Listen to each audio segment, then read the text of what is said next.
Et bonjour à tous, je suis ravie de vous retrouver pour une nouvelle petite vidéo. On va se faire un peu un point là, de tout ce qui se passe en ce moment. Je vais vous parler globalement de l'été 2023. Je vais profiter de cette lune là du 3 juillet pour vous dégrossir un peu les énergies qui sont là cet été. Qui vont porter sur notre relationnel. Je vais vous expliquer pourquoi, en sachant qu'il y a vraiment beaucoup de belles choses et bonnes choses à en sortir. Même si au premier abord, c'est un peu compliqué, il y a de très très belles choses à en sortir. C'est de tout ça dont j'ai envie de vous parler aujourd'hui. Les cancers, je ne vous ai toujours pas fait votre vidéo. Je pense que je vais quand même prendre le temps de le faire. Je vais vous en parler de toute façon aujourd'hui des cancers. Donc les cancers, restez bien, restez bien avec moi. On va quand même bien parler de vous et de votre axe, puisque la pleine lune se fait dans l'axe cancer-capricorne. On va en parler un petit peu. Mais on va parler un peu de tout le monde parce qu'il y a ce qu'on appelle deux croix fixes en ce moment qui sont, donc il y a 8 signes qui sont assez impactés en ce moment, qui sont pas impactés, c'est peut-être pas le bon mot, je vais vous faire peur, qui sont assez activés, on va dire plutôt. Donc on va en parler et puis les autres, de toute façon, cette vidéo, elle est destinée à tout le monde parce que ces vidéos que je fais générales des courants d'énergie qui circulent, elles sont pour tout le monde. Il y en a certains qui seront un peu plus impactés que d'autres puisque ça se fera dans des signes qui sont en lien ou en correspondance. Mais globalement, les énergies dont je vous parle, elles vont s'appliquer à tout le monde, même si vous ne faites pas partie de ces deux croix dont je vais parler. Donc restez bien avec moi. Alors, on a... alors déjà, si ce que je voulais vous dire tout de suite, en première amorce, là, cette semaine, là aujourd'hui, on est mercredi, je sais plus, 28, on est mercredi 28 juin. Je ne sais pas si vous le sentez, j'aimerais beaucoup que vous me donniez vos ressentis. Si vous sentez là depuis quelques jours, notamment depuis le début de la semaine, des aspects de tension assez explosives, c'est normal. Il y a un aspect un peu dissonant qui se forme et qui va nous accompagner, mais il y a des bonnes choses à en tirer de cet aspect-là, on va bien revenir dessus. Il y a des bonnes choses à en tirer, mais voilà, si ça explose un peu, ou s'il y a des choses assez inattendues, on va dire, qui se passent pour vous, que vous n'aviez pas prévu, et qui vous remuent un peu, et ben c'est tout à fait normal. On a un beau carré de la conjonction Vénus-Mars qui est en Lion actuellement, qui fait un carré à Uranus qui est en Taureau. Ça, c'est quand même un aspect qui détonne. Voilà, donc ça bouge, ça remue et surtout ça peut surprendre. Il y a des choses voilà, qui peuvent arriver d'un coup qu'on n'avait pas vu venir. Donc ça, forcément, ça va impacter particulièrement toute la croix fixe, donc c'est-à-dire le lion, le verseau, le taureau et le scorpion. On va revenir dessus après, mais voilà, déjà, il y a ça. Dites-le moi, n'hésitez pas à me dire en commentaire si vous le sentez ou si vous faites partie de ces 4 signes ou si vous connaissez un peu votre thème, que vous savez que vous avez des planètes qui sont assez concentrées sur le lion, sur le verseau, sur le taureau ou sur le scorpion. Vous devriez le sentir. Il y a peut-être des événements qui se passent, mais qui vont vous permettre d'aller très loin. Vous allez voir, on va en parler. Bon, alors on va quand même commencer par parler de notre pleine lune du 3 juillet qui va se former à 13h40 heure de Paris sur l'axe Cancer-Capricorne, puisque là actuellement notre soleil est sur la belle constellation du Cancer et que la lune va aller se mettre en opposition, donc à 11 degrés, ça se fait à 11 degrés, donc sur le signe qui est en face, qui est le signe du Capricorne. Donc qu'est-ce que c'est que cet axe Cancer-Capricorne? Et on appelle ça, c'est l'axe de l'hérédité, c'est l'axe de la vocation, c'est l'axe de la famille et du positionnement social. C'est l'axe du temps, de la mémoire. Voilà, ces deux signes, si vous voulez, qui sont complémentaires, ils viennent nous parler de tout ça. Donc on va se concentrer sur le Cancer, puisque c'est là qu'actuellement on a notre soleil et on a Mercure, qui est également conjoint au soleil sur le Cancer. Alors le Cancer, c'est notre 4e signe de l'année astrologique et premier signe d'eau. Donc c'est le moment, c'est le moment de l'année symboliquement où, si vous voulez, la végétation est sortie, sous le Gémeaux, elle s'est multipliée, etc. Et là, si vous voulez, on a la fonction de l'eau qui arrive, c'est-à-dire que vous avez toutes les glaces qui sont censées avoir fondu, même si maintenant on sait qu'elles fondent peut-être un peu avant, mais pour vous donner l'idée du Cancer, c'est ça. Donc c'est les glaces qui ont fondu, donc qui viennent gorger les rivières, les ruisseaux d'eau. Et cette eau-là, elle va venir vitaliser la végétation. Donc c'est-à-dire que la végétation va se nourrir, va être nourrie par l'intérieur par cette eau pour permettre à la végétation de s'épanouir. Donc voilà, voilà l'analogie avec la nature pour expliquer les fonctions et les valeurs du signe du Cancer. Donc déjà, on voit que c'est de l'eau, donc c'est tout un système beaucoup plus d'émotions, de ressenti, de réceptivité, d'imagination. Ça sera la Lune, mais peu importe, je vous en parlerai après. Voilà, donc déjà, c'est de l'eau. On a ça qui vient nourrir, donc ça, très très important, cette fonction chez le Cancer, c'est-à-dire que les émotions, le Cancer se nourrit ses émotions et se nourrit des émotions. C'est quelque chose qui va être extrêmement important pour le signe du Cancer. La réceptivité, la perméabilité aux atmosphères, aux ambiances, tout ça, c'est extrêmement important. Et donc, c'est ces émotions qui nourrissent, qui permettent l'épanouissement. Donc, on sent qu'avec le Cancer, il y a un premier travail. Et bien justement, un travail de l'émotion, bien travailler correctement ses émotions pour permettre un épanouissement. Et pour viser quoi? Pour viser ce qui est en face, dans l'axe, donc le signe du Capricorne, qui lui, si vous voulez symboliquement, est pile en face. Donc lui, pour le coup, c'est vraiment le premier signe de l'hiver, puisqu'il commence le 22 décembre jusqu'au... ça dépend des astrologues, mais jusqu'on va dire 21-22 janvier. Donc c'est vraiment le début de l'hiver. C'est là où justement, il n'y a plus de végétation. Donc le Capricorne, lui, pour le coup, il va être en analogie avec l'idée de se dépouiller, de se dépouiller de tout le superflu pour pouvoir gravir la montagne de manière plus légère. Mais cette ascension du Capricorne, elle ne peut se faire que si le Cancer, les émotions, le système de nourriture émotionnelle du Cancer a bien été travaillé. En gros, le Capricorne, il pourra aller vers son ambition, monter petit à petit, gravir cette montagne pour atteindre des sommets au niveau social, uniquement si tout son système d'émotions, s'il sait qui il est, s'il a compris quelles étaient ses racines, s'il a travaillé ce système d'émotions familiales. Le Cancer, c'est la famille, c'est le petit comité qu'on a autour de soi, c'est cette protection, cette protection familiale, émotionnelle, mais que l'on travaille.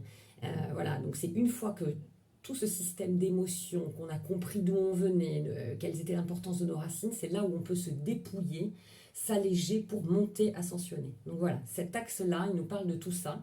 C'est cet axe-là qui va être mis en valeur là pour notre pleine lune.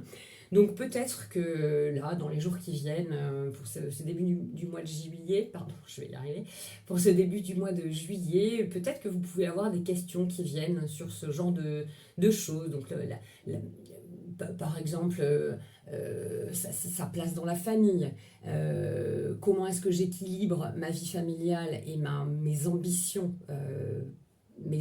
professionnelles. Le Capricorne, il y a quand même un côté... il y a un côté professionnel, il ne faut pas se mentir, le Capricorne, il y a quand même une histoire de job, de boulot avec ça. Enfin, si vous voulez, le Capricorne, c'est la maison 10, donc c'est la maison la plus haute, donc c'est l'ambition la plus haute à atteindre, symboliquement. Elle ne sera pas la même pour tout le monde, mais l'idée est là. Donc peut-être que des questions comme ça vont venir juste avant les vacances, qui vont venir vous donner envie de réfléchir à ça, à votre positionnement donc dans tout ce système-là, donc de vie familiale, vie professionnelle, trouver un équilibre. L'idée, c'est toujours de trouver un équilibre dans l'axe, un équilibre qui nous convient à nous-mêmes, parce que l'équilibre qui va me convenir ne va pas être le même que quelqu'un d'autre. C'est à chacun de trouver son équilibre là-dedans. Ça vient nous parler bien évidemment donc de famille, de famille, donc il y a peut-être des questions familiales qui peuvent ressurgir à ce moment-là. Il y a une histoire aussi de positionnement émotionnel, c'est-à-dire qu'en gros le Capricorne, lui pour le coup comme la Lune est en Capricorne, la Lune en Capricorne elle nous demande de prendre du recul justement par rapport à toute cette émotion. On a le Soleil et Mercure, tout ça dans le signe du Cancer actuellement. Donc tout ça, ça nous donne envie de communiquer nos émotions. On a envie d'aller discuter en profondeur, d'aller parler de plein de choses, etc. Mais qui vont nous toucher nous. Vous avez envie de parler de vous, de vos émotions, etc. Il y a peut-être un équilibre à trouver justement pendant cette pleine lune avec cette lune en Capricorne qui, elle, pour le coup, est beaucoup plus terre à terre, qui vous demande justement de balayer un peu ces émotions, de ne garder que les émotions essentielles. Le Capricorne, il est là pour dépouiller, pour faire le tri de manière un peu froide, en lien avec le fait qu'il soit un signe d'hiver, mais ancré, si vous voulez, signe de terre, le Capricorne, voilà, de regarder tout ça avec un peu de recul, un peu de froideur aussi peut-être, de faire un peu le point sur ses émotions, ce qu'on ressent. Et cette pleine lune, elle reçoit des magnifiques aspects en plus donc de Jupiter, notre ascension, ce qui nous permet de nous étendre, etc. Et de Saturne, ce qui nous permet de construire. Donc je pense qu'il y a un premier message de cette pleine lune qui est d'essayer de trouver un équilibre. Voilà, entre sa vie personnelle et sa vie professionnelle ou sa vie sociale, on va dire, pour atteindre des objectifs, pour s'étendre et atteindre des objectifs à long terme, peut-être essayer de repositionner des choses, profiter de ce début de vacances scolaires, tout le monde est peut-être pas en vacances en juillet, mais pour essayer de réfléchir à ça, peut-être rééquilibrer certaines choses et travailler, pour moi clairement il y a un travail d'émotion à faire, il y a vraiment un travail d'émotion, peut-être en lien avec la famille, des émotions familiales à travailler, essayer de prendre un peu de recul avec ce genre de choses, travailler un peu ça avec le Capricorne, il y a quand même toujours une histoire de travail, hein, et de prendre le temps. Le Capricorne c'est le signe du temps, c'est Saturne son maître, donc c'est vraiment une histoire de quand même de prendre le temps, de faire un peu le tri dans ses émotions, de les rationaliser surtout. Parce qu'avec le Cancer, le Cancer, il y a quand même une sensibilité qui est débordante et une tendance peut-être à être, il y a un côté très influençable, c'est un signe qui est super impressionnable, le Cancer, voilà. Donc peut-être justement avec cette lune en Capricorne de poser un peu les choses et d'aller nous apaiser un peu ce soleil et ce mercure là qui nous font mouliner en mode Cancer, dans l'ultra émotivité et la quête de discussion sur l'émotion, mais peut-être voilà, essayer de mettre un filtre un peu plus constructif, ouais, là-dessus, essayer de prendre du recul. Ouais, il y a une histoire de recul, hein, avec le Capricorne, prendre du recul avec nos émotions. Première chose qui se dégage de cette carte de la pleine lune. Après, voilà, la chose hyper importante dont je voulais vous parler, donc j'ai commencé à vous faire le petit teasing au début de la vidéo, c'est cette conjonction Vénus-Mars, parce que celle-là, le lion en tout cas, il va être sacrément activé cet été et on a vraiment des magnifiques leçons à en sortir pour essayer de nous d'évoluer. Donc, on a notre Vénus qui est à 22 du Lion, notre Mars qui est à 25, hein. Il faut que j'arrête de faire croire que je peux voir sans lunettes, qui est à 25, non mais je vois quand même, qui est à 25 du Lion, donc en conjonction, ces deux planètes-là, qui viennent donc former un carré avec Uranus.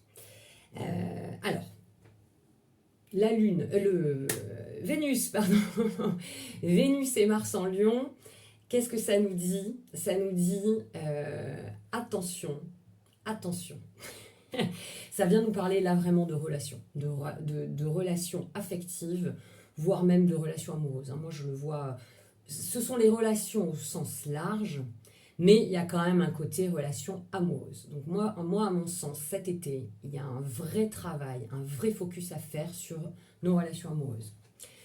Quel que soit le sens que vous voulez mettre là-dessus. Mais voilà, il y a vraiment un boulot qu'on va nous demander de faire là-dessus sur le lion. Donc, cette conjonction, ces deux planètes-là en Lion, qu'est-ce qu'elles ont envie de faire? Eh bien, elles ont envie de rayonner. Elles ont envie, vous savez, le lion, c'est le roi des animaux. Donc, on a envie, dans nos relations en ce moment, de choses qui rayonnent, de choses qui flamboyantes, de choses magnifiques, un peu théâtrales, voilà, de choses, on a envie d'être un peu le centre des choses, des relations. C'est un petit peu, si vous voulez, le lion, il y a toujours cette idée de... C'est un signe qui est extrêmement généreux et qui travaille son ego. C'est un signe assez complexe, mais pour moi, il y a vraiment une idée de donner-recevoir. Essayer, cette conjonction, elle vient nous parler, elle va venir, et surtout avec cet aspect d'Uranus qui arrive dessus, c'est plutôt que d'arriver tout feu tout flamme là cet été, de se dire moi je mérite ça, c'est du lion, hein, donc c'est vraiment je mérite ce genre de relation, je veux ce genre de relation, etc. Je veux du beau, je veux du grand, etc. On a Uranus qui est là, qui envoie un carré dessus. Uranus, c'est une planète d'air. C'est de l'air et c'est une planète, comme je vous l'expliquais, c'est une planète assez imprévisible qui vient libérer, qui vient révolutionner et qui vient libérer des choses surtout. Mais qu'on ne voyait pas forcément venir. Il y a toujours un effet, enfin toujours, très souvent en tout cas, un effet de surprise. Donc peut-être que là, en ce moment, et ça va durer tout l'été parce que Vénus, elle va passer, elle va se mettre à rétrograder mi-fin juillet sur le Lion, je crois jusqu'à septembre, j'ai pas précisément les dates en tête, mais vous savez très bien qu'à 2-3 jours près, c'est jamais complètement exact, mais en gros, elle va se mettre ensuite en mode rétrograde jusqu'à septembre, pour repasser ensuite en mode direct, et ne ressortira du Lion, je crois que fin octobre, voire même début novembre. Donc autant vous dire que ce système lion dans notre façon d'aimer, on va le bosser sur plusieurs mois. Donc c'est pour ça que c'est important et que j'insiste énormément dessus. On va vraiment le bosser. Donc Uranus, il vient nous dire quoi? Il vient nous dire, bon là, toi tu as envie de relations, parce qu'il y a Mars qui est là aussi, donc Mars c'est le désir, c'est le moteur et tout ça c'est conjoint. Donc toi ce que tu veux absolument une relation magnifique, rayonnante, flamboyante, etc. Mais il y a cet Uranus qui arrive et qui s'invite et qui vient justement mettre un peu d'air, essayer de faire un peu réfléchir, prendre un peu de recul sur, avant d'obtenir ça, qu'est-ce qu'il faut que je révolutionne dans la façon que j'ai d'aborder l'amour et les relations amoureuses et affectives. Qu'est-ce que j'ai à changer? Parce que le lion, il y a quand même une valeur extrêmement positive avec le lion, c'est le courage. Donc à mon sens, c'est qu'il faut avoir le courage, là, dans les mois qui viennent, de faire le point,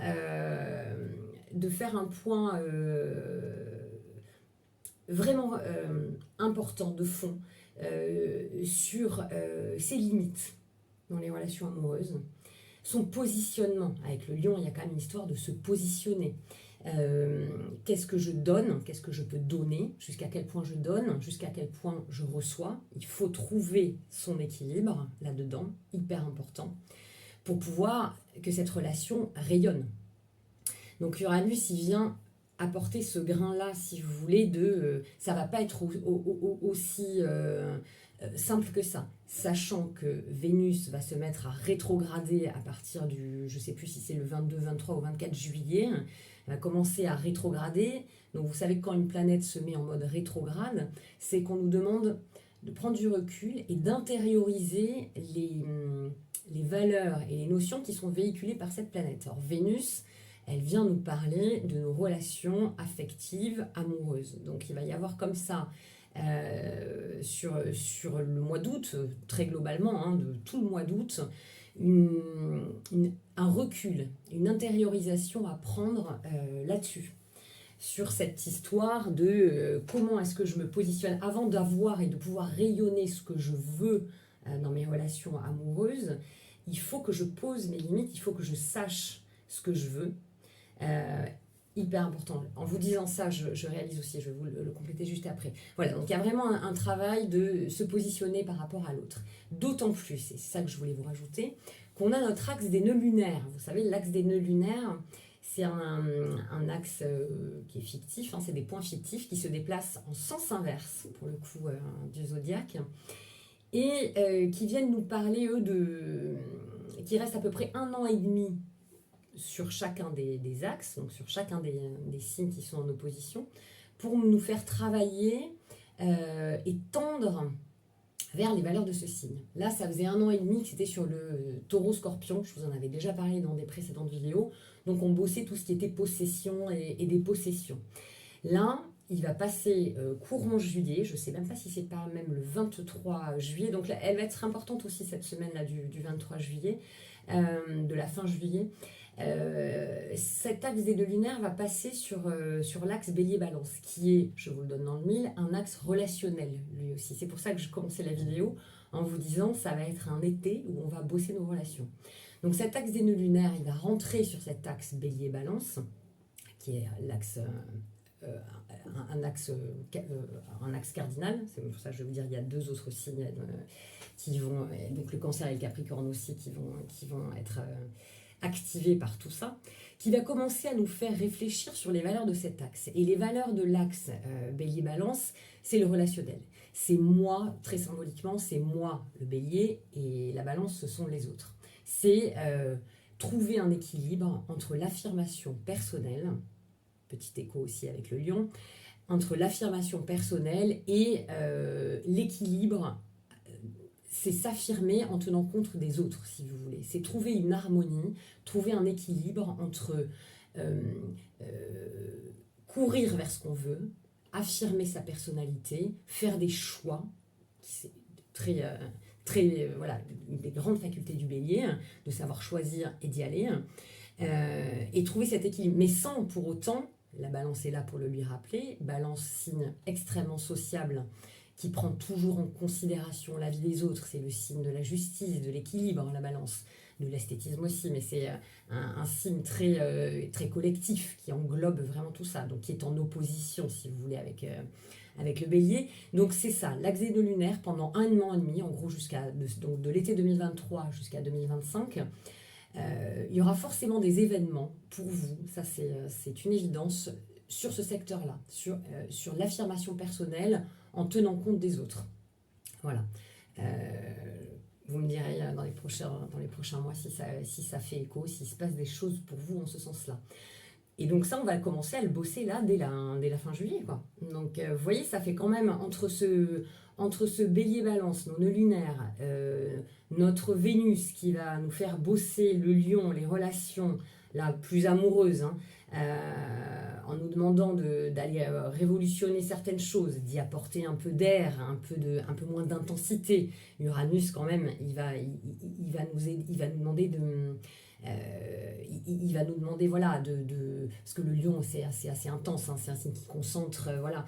Donc Uranus, l'air, il va nous demander de prendre du recul justement sur nos relations amoureuses, d'essayer de se positionner certainement différemment, parce que Uranus, gros facteur de changement, il va vous faire changer. Lion, Verseau, Scorpion, Taureau, forcément vous allez sentir dans les semaines et cet été des changements dans vos relations.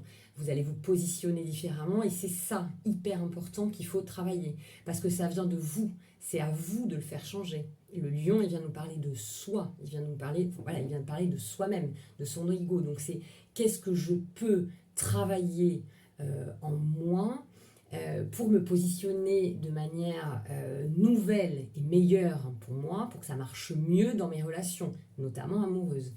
Extrêmement important ce point-là. Et collectivement, ça ne touche pas que les lions, Verseau, Taureau, Scorpion. Ces 4 signes-là seront peut-être encore plus sensibilisés. Mais globalement, ces énergies, elles sont là pour tout le monde. Donc cette idée de voir qu'est-ce que vous pouvez essayer de nouveau, qu'est-ce que vous pouvez changer dans votre relation affective amoureuse que vous n'avez jamais essayé auparavant, quelque chose de nouveau et auquel vous ne pensiez pas, parce qu'avec Uranus, il y a toujours un côté surprise, quelque chose auquel vous ne pensiez pas. C'est-à-dire qu'il y a quelqu'un qui va vous... soit un événement sur quelqu'un qui va vous dire « Tiens, mais est-ce que tu n'as pas pensé à ça ?» Et bam, voilà, ça c'est Uranus. Et là, vous allez vous dire « Mais si !» Voilà, peut-être que ça va me permettre de me positionner différemment. Ça va vous faire réfléchir. Vénus rétrograde en Lion. Bien prendre du recul, bien réfléchir à ce que vous voulez et comment vous voulez vous positionner, sachant que tout vient de vous. C'est vous qui le faites. C'est le message du lion. C'est à vous de le faire, c'est à vous de le travailler. Extrêmement important. Et puis, dernier point qui a peut-être... qui fait partie de cette nouvelle lune, hein, mais qui est plus, c'est plus pareil. Si vous avez envie de me mettre vos ressentis, c'est par rapport à Pluton. J'avais un peu envie de revenir sur Pluton. Vous savez, Pluton, c'est cette planète extrêmement lente qui met quasiment 250 ans à faire le tour du zodiaque. Qui a commencé là à la fin du mois de mars à changer de signe. Donc autant vous dire qu'en astrologie c'est un événement, parce qu'un changement de signe de Pluton c'est quelque chose qui n'arrive qu'une fois tous les 20 ans. Donc là depuis 2008 Pluton était sur le Capricorne, donc il nous faisait bosser tout ce qui était avec le Capricorne, donc nos structures, nos rapports à l'autorité, nos rapports au cadre, au fondement, à la fondation. Et là, Pluton a fait une première incursion sur le Verseau, donc signe d'air, qui nous fait aussi un rappel à Uranus. Hein. Uranus, c'est le maître du Verseau. Il a fait une première incursion, en gros, je vous dis de fin mars à mi-juin, sur le Verseau, donc dans un signe d'air, où là, justement, on ouvre tout. Donc la structure et même presque la rigidité du Capricorne, on l'a fait éclater. Et on passe dans le Verseau, donc une énergie d'air qui a envie d'anticonformisme, de changement et de surtout pas être comme tout le monde. Alors je ne sais pas si vous l'avez senti, si vous avez senti donc entre avril, mai et jusqu'à juin, ces 3 derniers mois, est-ce que vous avez senti un vent de liberté qui soufflait, ou en tout cas est-ce que vous avez commencé ou installé des nouvelles choses qui sortaient du cadre, qui peut-être était là pour vous depuis 2008, hein, symboliquement, un cadre symbolique. Est-ce que voilà, je serais assez curieuse de savoir si vous avez senti ça. Moi, je peux vous dire que je l'ai énormément senti. Ça peut faire sauter, si vous voulez, le passage de Pluton en Verseau. Moi, je le vois aussi comme une façon de faire sauter un peu des verrous, des choses qui étaient un peu ancrées, qui étaient établies, de les faire sauter pour vous faire accéder à un peu plus d'air, un peu plus de souplesse. En gros, vous autoriser à faire des choses qui sortent du cadre. Dites-moi, ça m'intéresse si vous avez senti, ce courant-là. Donc tout ça pour vous dire qu'il y a eu ça, que là, depuis la fin juin, notre Pluton, il s'est remis en mode rétrograde, donc il est revenu sur le Capricorne, et il va y rester en mode rétrograde en gros, il va revenir, pour le coup, en Verseau, sur le courant de l'année 2024. Mais du coup, là, à partir de maintenant jusqu'à la fin de l'année, il revient revisiter le Capricorne. Après avoir commencé, après avoir un peu goûté, si vous voulez, à la liberté du Verseau, il revient là sur le Capricorne, donc en lien avec les structures, l'ordre et le cadre. Un petit peu comme une dernière petite retouche, maquillage, savoir est-ce que le fait d'avoir peut-être fait sauter certains carcans, certaines choses qui étaient extrêmement établies depuis des années, d'avoir commencé à faire sauter ces choses-là, comment est-ce que vous repositionnez un peu tout ça avant de pleinement repasser vers le Verseau? Je ne sais pas si ça vous parle, vous me direz si ça vous parle tout ça. Donc il y a quand même là aussi, il y a du boulot, hein.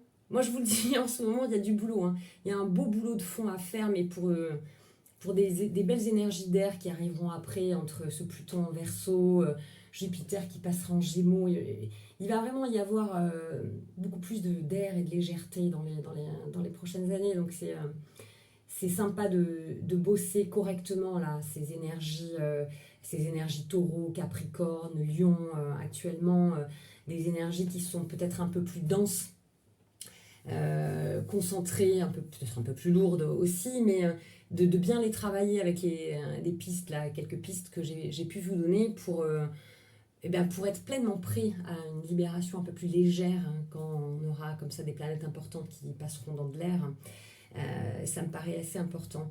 Mais voilà, donc ça m'intéresse de savoir si vous avez ressenti ces écrous, ces verrous, ces écrous qui sautaient, et que vous peut-être en avoir fait sauter certains, venir retravailler un peu du coup ce nouveau cadre sur ces verrous pour vous repositionner un petit peu et pour ensuite pleinement repartir vers le Verseau. Vous me direz, allez, je compte sur vous. Bon, mais c'était à peu près tout ce que je voulais vous dire. Je vous donne rendez-vous prochainement. Je ne sais pas trop quelle sera la prochaine vidéo. Je préfère pas vous dire de bêtises, donc je dis rien. Mais ce qui est sûr, c'est qu'il y en aura une autre. Je vous embrasse tous très fort. Je vous souhaite une très belle pleine lune en Capricorne pour ce début du mois de juillet. Bossez bien, bossez-moi ça. Et je suis avec vous, hein, parce que moi aussi je le bosse. Hein. Je peux vous dire que ça bosse aussi en ce moment. Donc on bosse bien tout ça et puis on se retrouve très bientôt. Allez, je vous embrasse. Ciao.